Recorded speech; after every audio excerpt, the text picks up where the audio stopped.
Welcome to கேடி தமிழன். இந்த வீடியோவில் நம்ம எதை பற்றி பார்க்க போகிறோம்னா, ரீசெண்டாக தெலுங்கு லாங்குவேஜில் ரிலீஸ் ஆன தெலுசு கதா இந்த படத்தை தமிழ் லாங்குவேஜில் ஓடிடியில் ஸ்ட்ரீம் பண்ண போகிறாங்க. அதுக்கான அப்டேட்டை பற்றி தான் நம்ம இந்த வீடியோவில் பார்க்க போகிறோம். வாங்க வீடியோக்குள்ளே போகலாம். தெலுசு கதா தெலுங்கு லாங்குவேஜில் ரீசெண்டாக ரிலீஸ் ஆன ஒரு ரொமான்டிக் கலந்த ட்ராமா மூவி.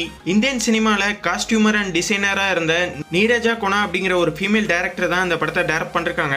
சித்து இந்த படத்தில் ஹீரோவாக நடிச்சிருக்காரு. ராஷி கண்ணா, ஸ்ரீநிதி ஷெட்டி இவங்க 2 பேரும் இந்த படத்தில் ஹீரோன் ரோல் பண்ணிருக்காங்க. தமன் இந்த படத்துக்கு மியூசிக் கம்போஸ் பண்ணிருக்காரு. இந்த படத்தோட ஓடிடி ரைட்ஸை நெட்ஃபிளிக்ஸ் தான் வாங்கியிருக்காங்க. நெட்ஃபிளிக்ஸ்ல தமிழ், தெலுங்கு, ஹிந்தி, கன்னடா, மலையாளம்னு மொத்தமாக 5 லாங்குவேஜில் இந்த படத்தை ஸ்ட்ரீம் பண்ண போறாங்க. நவம்பர் 14 நாளைக்கு இந்த படத்தை நெட்ஃபிளிக்ஸ்ல ஸ்ட்ரீம் பண்ண போறாங்க. இந்த வீடியோ உங்களுக்கு பிடிச்சிடும், லைக் பண்ணுங்க, ஷேர் பண்ணுங்க. மேலும் போன்ற அப்டேட்டோட அடுத்த வீடியோவில் சந்திப்போம்.